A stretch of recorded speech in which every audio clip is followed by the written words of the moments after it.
تین طرح پڑھ سکتے ہیں. ایک حکم، ہا کاف میم، حکم مانی جج، مانی فیصلہ کرنے والا. حکم، حکم آرڈر، کسی کو کچھ کہنا. حکم، ہا کے نیچے زیر لگ گئی، حکم حکمت، دانائی. اب زبر زیر پیش نے اتنا گڑبڑ کیا کہ معنی بالکل تبدیل ہو گئے. اب لحن جلی جو غیر ارادی طور پر ہو، جو بندہ ارادتاً نہ کرے، اس کی اب گناہ ہوگا اس کو کہ اس کو چاہیے تھا وہ سیکھتا، اس نے کیوں نہیں سیکھا. اگر وہ ارادتاً ایسے کر رہا ہے یا پھر اس کو تو پڑھنے سیکھنے کے مواقع میسر تھے لیکن اس نے جان بوجھ کر نہیں پڑھا سیکھا، تو پھر اب اس کا کیا اثر ہوگا، کتنا خوفناک اثر ہوگا. یہ ہے قوف نقطوں والا، قوف لام با، قوف لام با، قلب، قلب معنی دل، دل ڈنڈے والے کاف کے ساتھ، کاف لام با کلب، کلب معنی کتا. جہاں پر دل ہے وہاں پر کتا کہہ رہا ہے، جہاں پر کتا ہے وہاں پہ یا دل کہہ رہا ہے یا وہاں پہ بھی کتا، کتا بھی کتا، دل بھی کتا. معنی کدھر گئے؟ قل. اکثر جو میں نے نماز کے اندر جن کو پڑھتے ہوئے دیکھا یا سنا وہ سورہ اخلاص پڑھتے ہیں، قل هو اللہ احد، قل قل قل ہو، کہو کہو، قوف نقطے والے کاف کے، قوف لام، قل کہو کہو کہو یا فرماؤ، ہاں جی موقع محل کے مطابق. لیکن اس کو ہم قل اکثر نہیں پڑھتے، کل پڑھتے، کل. کل معنی سارے یا کھاؤ، دو معنی میں آ رہا. تو اکثر جو قل ہو اللہ بھی پڑھ رہے ہیں وہ بھی غلط پڑھ رہے ہیں، ان کو تو وہ بھی نہیں آ رہی. قل ہو اللہ یہ قرآن بعد میں ہے، حروف قریب الصوت کے معاملے بعد میں ہیں. قریب الصوت میں سین کو سا کے ساتھ، سا کو صاد کے ساتھ، ان کے اندر کوئی تمیز نہیں رہی. سا زال و اس میں کوئی تمیز نہیں رہی. یہ تو جو خانہ خراب کیا سو کیا. اعوذ باللہ ا ا ا ا ا عو عو عو اعو اعو اعو اعو اعوذ باللہ، اعوذ باللہ یہ بھی نہیں آتی. تو نماز کے اندر سے کیا گیا؟ فرض گیا. نماز کے اندر سے فرض گیا. میں نے یہاں پر علل اعلان سینہ ٹھوک کے کہا ہے سب کو، آپ مجھ سے اسٹامپ لکھوائیں اور مجھ سے کہیں کہ آپ ہمیں نماز سکھائیں، فی سبیل اللہ سکھائیں. اگر میں 1 روپیہ بھی آپ سے لوں، خدا کی لعنت ہو مجھ پر لعنت ہو، میرے اگلوں پچھلوں پر اللہ کی لعنت ہو، میں نماز سکھانے کے آپ سے پیسے لوں. علل اعلان ہے. اب اگر کوئی یہاں نہیں آ رہا نا، میں قصوروار نہیں ہوں. آپ مجھے کہتے ہیں جی فجر کی نماز کے بعد ہمارے پاس ٹائم ہے، فجر کے بعد آ جاؤ. آپ کہتے ہیں جی ہمارے پاس عشاء کے بعد ٹائم ہے، عشاء کے بعد آ جاؤ. یہاں پہ اکٹھے ہو جاؤ، میں تمہیں قرآن سکھاتا ہوں. مجھ سے اسلام لکھواؤ، میں تم سے پیسہ لوں تو خدا کی لعنت ہو مجھ پر. دین سکھانے کے لیے بھی اب میں آپ سے پیسے لوں گا، نماز سکھانے کے لیے. اللہ کے بندے ساری عمر گزر گئی، یہ رمضان کا مہینہ آ رہا ہے. اس رمضان کے مہینے میں صبح سے لے کے شام تک جو قرآن پڑھ رہے ہیں نا، اور اس کیفیت میں پڑھ رہے، جو میں نے آپ کو بھی عرض کیا کہ ان کو پتہ نہیں ہے کہ کیا تلفظ ہو رہے ہیں. غلط غلط پڑھی جا رہے ہیں، غلط تلاوت کیے جا رہے ہیں. اللہ کے نیک بندو، وہ غلط تلاوت کرنے پر نہ اللہ راضی ہوگا نہ قرآن راضی ہوگا. حضور جناب رسالت مآب صلی اللہ علیہ وسلم نے ارشاد فرمایا، رب قارئ للقرآن والقرآن یلعنہ. بعض قاری ایسے ہیں جب قرآن پڑھتے ہیں قرآن ان پر لعنت بھیجتا ہے. میں آپ موٹی سی مثال دوں آپ کو. آپ کسی ساتھی کے ساتھ بیٹھے ہوں، کبھی اس کا کان کھینچ رہے ہیں، کبھی اس کی داڑھی کھینچ رہے ہیں، کبھی اس کی آنکھ میں انگلی مار رہے ہیں، کبھی اس کے سر پہ سے تپکلی مار رہے ہیں. ہاں جی، آپ اس کو منٹ بعد وہ کیا کہے گا؟ پہلی مرتبہ تو چلو 1 آدھی مرتبہ یا 2 مرتبہ تو وہ برداشت کر جائے گا. لیکن جب آپ مسلسل کبھی کان کھینچ رہے ہیں، کبھی آنکھ میں انگلی کر رہے ہیں، کبھی منہ میں انگلی کر رہے ہیں، کبھی تبلی مار رہے ہیں، تو وہ کیا کہے گا؟ یار تیری مہربانی تو میرے کو نہ بہ. اگر آپ پھر بھی باز نہیں آئیں گے تو کیا کرے گا؟ اور دفع ہو جا، لے جا میرے مگنوں کی میرے پیچھے پہ گیا تو۔ حضرت قرآن پاک کو جو خوبصورت پڑھتا ہے نا تو قرآن کہتا ہے مجھے مزہ آ رہا ہے، مجھے اور پڑھو۔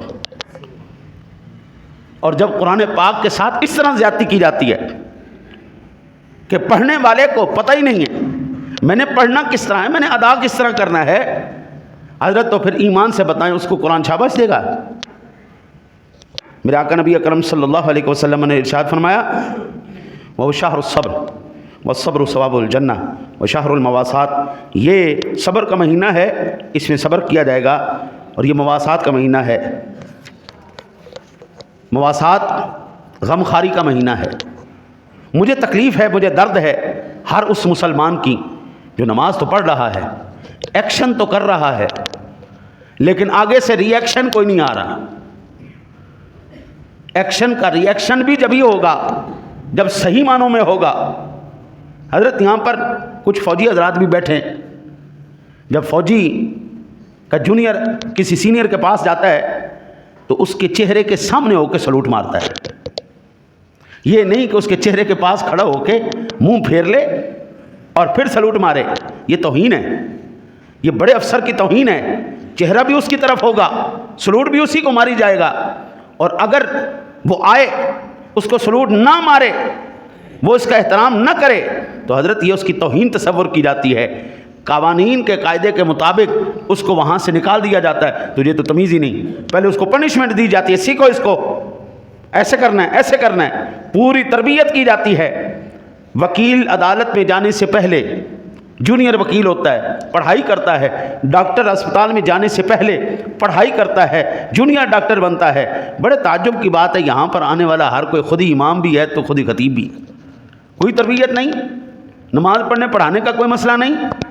تو یہ مہینہ وہ مہینہ ہے جو آپ کو موقع دے گا سیکھنے کا۔ ایک دن میں ایک سپارہ پڑھنے سے 10 سپارے پڑھنے سے آپ کو وہ ثواب حاصل نہیں ہوگا جو صحیح قرآن پاک کی ایک آیت کو پڑھنے سے اللہ آپ کو عطا فرمائے گا۔ تو سب سے پہلا کام کیا کرنا ہے اس مہینے میں؟ قرآن سیکھنا ہے۔ دوسرا کام کیا کرنا ہے؟ نماز سیکھنی۔ حضرت میں آپ سے نہیں پوچھوں گا آپ کی عمر کتنی ہے، آپ نے اب تک کیوں نہیں سیکھا، جو آئے گا اس کو سیدھا سکھائیں گے، بغیر کسی ان کو ذلیل کیے، بغیر رسوا کیے، بغیر ان کی ان کی جو ہے نا جی شخصیت اس کو مجروح کیے، صرف اور صرف اللہ کا قرآن اور نبی کا فرمان سکھائیں گے۔ فرقہ واریت سے آزاد، آج تک میں نے اپنی مسجد میں فرقہ واریت نہیں ہونے دی، میں نے آج تک کسی کو منع نہیں کیا، تو کس مسلک سے تعلق رکھتا ہے؟ یہاں پر رفع یدین کرنے والے بھی آ رہے ہیں، یہاں پر ہاتھ چھوڑ کے نماز پڑھنے والے بھی آ رہے ہیں، یہاں پر جو الصلاۃ والسلام علیک یا رسول اللہ کہتے ہیں وہ بھی آ رہے ہیں، جو نہیں مانتے وہ بھی آ رہے ہیں۔ بھائی ہم نے کسی کو کبھی رسوا نہیں کیا، تو نے بھی اللہ کو سجدہ کرنا ہے، ہم نے بھی اللہ کو سجدہ کرنا ہے، اتنی کافی۔ سجدہ تو نے اللہ کو کرنا ہے، آجا بسم اللہ۔ یہاں پر لوگ آئے نماز مغرب کی نماز کے بعد، یہاں پر بچوں کو بیٹھا میں پڑھا رہا تھا، گاڑی سے اترے 5-7 لوگ تھے، کہنے لگے حضرت آپ کی مسجد میں نماز پڑھنے کی اجازت چاہتے ہیں۔ میں نے کہا بسم اللہ پڑھو، میں نے کون سا آپ کو منع کرنا ہے، مسجد آئے گی نماز پڑھنے کے لیے؟ نہیں ہم اصل میں دوسرے مسلک والے ہیں۔ میں نے کہا کون سے مسلک ہے جی آپ کا؟ کہنے لگے جی ہم اہل تشیع ہیں، شیعہ حضرات، ہم ہاتھ باندھ کے نماز نہیں پڑھتے، ہم ہاتھ کھول کے نماز پڑھتے۔ میں نے کہا مجھے ایک سوال کا جواب دے دو، پھر میں آپ کو بتاتا ہوں اجازت دینی کہ نہیں۔ سجدہ کس کو کرتے ہو؟ کہنے لگے جی اللہ کو۔ میں کہا بس ٹھیک ہے اب نماز پڑھو۔ سجدہ اللہ کو کرتے ہو، عبادت اللہ کی کرتے ہو، اللہ کی بارگاہ میں سجدہ کرنے کے لیے آئے ہو، بس ٹھیک ہے تم۔ اچھا وہ میرے منہ دیکھیں، ہم فلاں مسجد میں گئے تھے، انہوں نے نام لیا، میں نام نہیں لیتا، کیوں نو؟ انہوں نے ہمیں وہاں سے نکال دیا کہ تم ہمارے مسلک کے نہیں ہو۔ حضرت کچھ خوف خدا کرو، یہ جو فرقہ وارانہ فسادات ہیں نا، انہوں نے اس وقت اتنا خوفناک شکل اختیار کر لی، ہمارا نوجوان اس وقت اللہ سے دور ہو گیا ہے۔ آپ تو اپنے مسلک کا چورن بیچنے پھر رہے تھے کہ میرے مسلک میں آؤ، میرے مسلک میں آؤ، آپ تو مسلک کی چورن لے کے پھر رہے تھے، لوگوں نے رب کا انکار کر دیا ہے، وہ دہریت کی طرف ہمارا نوجوان چلا گیا ہے۔ ہم اپنے گھر کے جھگڑوں کو، علمی اختلافات کو بعد میں نبیڑ لیں گے، آؤ پہلے یہ کرو۔ میں کسی کو نہیں کہتا تم فلاں مسلک سے ہو تو میں تمہیں نہیں پڑھاؤں گا، تم فلاں مسلک سے ہو میں تمہیں نہیں پڑھاؤں گا، نہ جناب، جس بھی مسلک سے ہو بس ایک ہونا چاہیے، سجدہ اللہ کو کرو بس۔ اللہ کو مانتے ہو، حضور کو خاتم النبیین مانتے ہو، میرے لیے اتنی یہ سند کافی ہے۔ کوئی آئے، چھوٹا آئے، بڑا آئے، بچہ آئے، بابا آئے، دادا آئے، نانا آئے، آؤ یار قرآن سیکھو، نماز سیکھو۔ صرف روٹی کھانا کھلانا یہی کام نہیں ہے مواسات میں، غمخواری میں۔ غمخواری میں یہ بھی ہے کہ جو اصل تیرا گھر ہے وہاں کی تیری تیاری کتنی۔ بات سیدھی کرنی عادت ہے، کئیوں کو اچھا لگتا ہے، کئیوں کو برا لگتا ہے، تو ٹھیک ہے۔ میں بندوں کو راضی کرنے کے لیے بیٹھا بھی نہیں، میں اللہ کو راضی کرنے کے لیے بیٹھا ہوں، اپنی آخرت سیدھی کرنے کے لیے۔ کسی کو اچھا لگتا ہے لگے، نہیں لگتا نہ لگے۔ دنیا اللہ سے بھی ناراض ہے، ہندو سارے رب سے ناراض ہیں، وہ ایک رب کو مانتے ہی نہیں۔ سکھ سارے ناراض ہیں، یہودی عیسائی سارے ناراض ہیں، ایک رب کو نہیں مانتے۔ اب کیا کہا جائے؟ جناب رسالت مآب صلی اللہ علیہ وسلم کی آج بھی دنیا بکواس کرتی ہے، حضور کے خلاف آج بھی مواد لکھے جاتے ہیں، ویڈیوز بنائی جاتی ہیں، کارٹون بنائے جاتے ہیں۔ تو اب ایمان سے بتاؤ، ایمان سے بتاؤ یار، میرے سونے نبی سے پاکیزہ ہستی کون ہے جان میں؟ پاکیزہ کردار، ہر لحاظ سے سپرلیٹو ڈگری کے اندر، کردار میں بھی، اخلاق میں بھی، علم میں بھی، اللہ کے قرب میں بھی، نبوت میں بھی، رسالت میں بھی، اور رب کے حبیب خدا ہونے میں بھی واحد و یکتا ہے میرا سونا نبی۔ لوگ تو ان سے بھی ناراض ہیں بھائی، مجھ سے۔ جس مولوی سے دنیا ناراض نہ ہو ان دے کام خراب ہے۔ ایک ہے ہستی اس دنیا کے اندر جس سے کوئی ناراض نہیں، جس کو کہتے ہیں عزازیل عرف ابلیس، سارے اس سے راضی ہیں۔ شادی میں ڈھول بج رہا ہوگا نا تو سارے بھنگڑے ڈالیں گے، اس میں مسلک نہیں پوچھیں گے اور تو فلانے مسلک رہے کہ نہیں، ہاں جی، وہاں پہ ڈھول کی تھاپ پہ سارے ناچیں گے، سارے تھرکیں گے۔ لیکن جب آ جائے گی مسجد میں باری تو ہر ایک اپنا اپنا مسلک کا جو ہے چورن اس کی جیب میں آ جائے گی۔ یہ کیا بات ہوئی یار؟ خدا کے واسطے ان سے باہر نکلو، اللہ اور اس کے رسول کی بات مانو۔ میں نے اس لیے احادیث بھی وہ نقل کی ہیں جو صحیح احادیث ہیں۔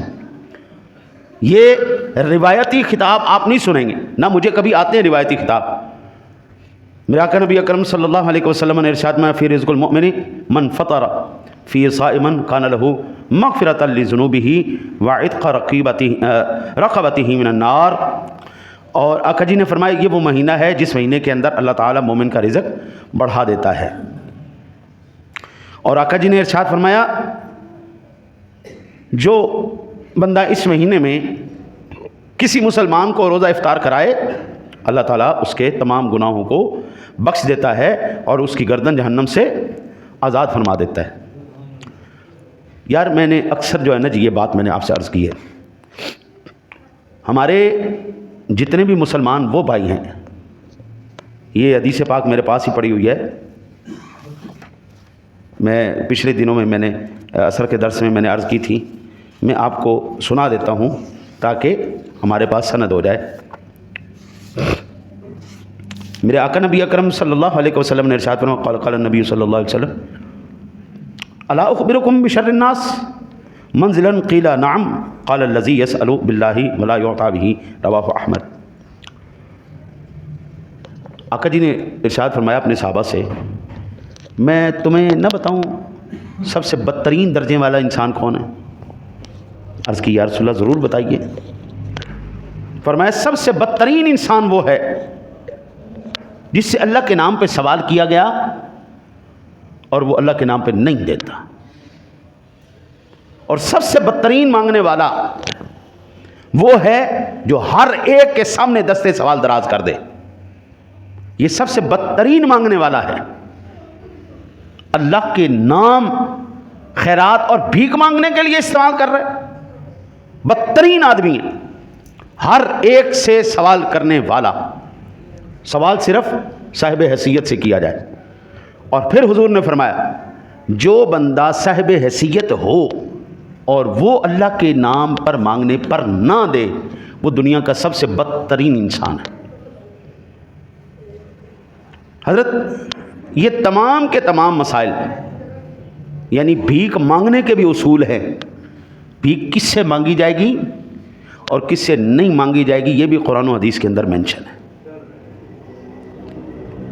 میں نے کئی مرتبہ یہ عرض کیا ہے، میں پھر انشاءاللہ زندگی رہی تو کبھی عرض کروں گا، اس مہینے کے اندر آپ نے فطرانے دینے، صدقے دینے، آپ کو ہر ادارے کا رمضان آ جائے گا، پھر اس کے بعد قربانی آ جائے گی، یہاں پر ٹیگ لگ جائیں گے، کھالے ہمیں دیں، فطرانے ہمیں دیں، زکوٰۃ ہمیں دیں، خیرات ہمیں دیں، ہمارے ہاں مسکین بچے پڑھ رہے ہیں، ہمارے ہاں یتیم بچے پڑھ رہے ہیں۔ یہ سب لوگ مجرم ہیں اس حدیث کے پیش نظر، اس سے بڑے مجرم ہم بن رہے ہیں۔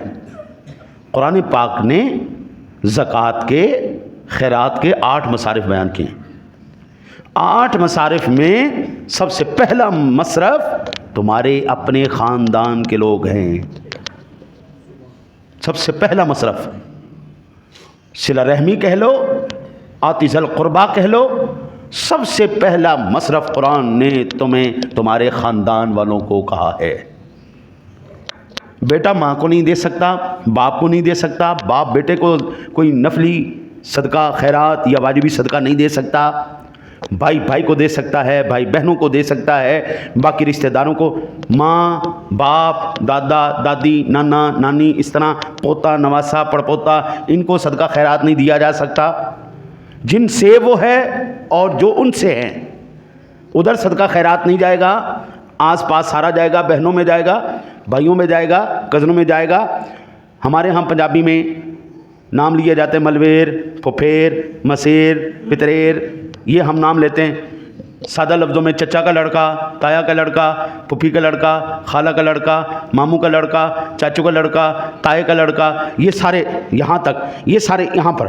رمضان آ رہا ہے، 2 دن باقی ہیں، خاندان میں نظر مارو، کسی کو کہنے کی ضرورت نہیں، راشن بنواؤ، سیدھا پیک کرو، گفٹ پیک کرو۔ گفٹ پیک کرنے کے بجائے جا کے کہنے کی ضرورت نہیں، یہ صدقہ میں لے کے آیا ہوں تمہارے لیے، یہ خیرات لے کے آیا ہوں، یہ لے لو ہم سے۔ ان کی عزت نفس کو مجروح نہیں کرنا، گفٹ پیک کرو شاندار سا، اور کو میں نے کہا رمضان شریف آ رہا ہے، میں اپنے بچوں کو گفٹ دے آؤں،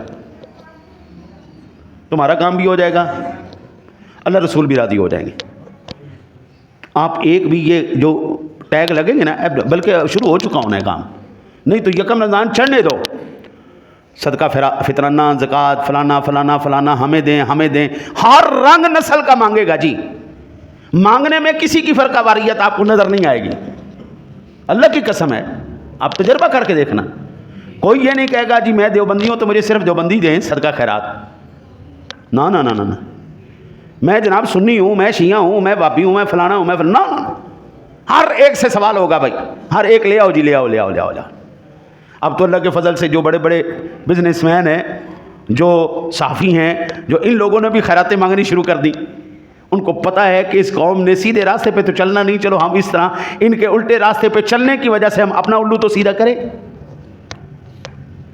یہ بات یاد رکھنا، ابھی فطرانے کا حساب لگانے لگا لو، فی کا 30 مرتبہ بنے گا 320 روپے سے 340 روپے تک، فی کا 30 مرتبہ اتنا بنے گا، حساب لگاؤ، 200-400 روپے اوپر بھی دے دو گے تو کوئی مسئلہ نہیں ہے، اللہ راضی ہو جائے گا۔ کسی کے گھر میں راشن دینا ہے تو اپنے عزیز، ہاں جب تمہارے عزیزوں میں سارے خیر صلاح ہے، بالکل الحمدللہ سب، تو پھر جہاں سے بھی آپ لوگ آئے ہیں، میں اپنی مسجد کا نام نہیں لے رہا، جہاں سے تم آئے ہو، جس محلے میں رہتے ہو، اس محلے میں جو تمہارے گھر کے قریب مسجد ہے یا مدرسہ ہے، وہ دائیں ہے، وہ بائیں ہے، وہ آگے ہے، وہ پیچھے ہے، جو تمہارے گھر کے قریب ہے وہاں پر ان کو پیش کرو۔ سمجھ آئی؟ آپ کی صدقے خیرات کا پہلا حقدار کون ہے؟ بولو یار، عزیز رشتہ دار۔ دوسرا مساجد اور مدارس، پہلے نمبر پر خاندان۔ مسجدوں میں اب یہ نہیں کرنا آپ میرے پاس جمعہ پڑھتے ہیں، آپ آئیں جی ڈیفینس سے آئیں، آپ فلاں سے آئیں، لو جی ہم یہاں پر دے رہے ہیں، نہیں ایسا نہ کرو۔ پہلے اپنے گھر کے قریب جو مسجد ہے ان کو، اس مدرسے والوں کو ہدیہ پیش کرو، اس کے بعد اگر تمہیں پتہ ہے کہ یہ مسجد خیر صلاح ہے، اس کو کسی قسم کی ضرورت نہیں، اس کا پھر آپ آگے جائیں، لیکن سب سے پہلے قریبی ہے۔ اگر تمہارا پڑوسی بھوکا سوئے گا تو کل قیامت والے دن جناب مجرم بن کے کھڑے ہوں گے۔ اب اس پڑوسی کے اندر آپ پڑھو حدیثیں، کہیں پر رسول اللہ صلی اللہ علیہ وسلم نے یہ نہیں کہا وہ مسلمان ہو یا غیر مسلم ہو، پڑوسی کا کہا ہے، کیونکہ آج کل اسلام اور کفر کے پیمانے بھی اپنے ہو گئے نا جی، یہ بدعتی ہے تو یہ مشرک ہے، تو اس لیے حضور نے وہ پیمانے ہی ختم کر دیے تھے۔ دعا کرتے ہیں اللہ تعالیٰ آپ کو مجھے یہ آنے والی مبارک ساعتوں سے فیض یاب فرمائے.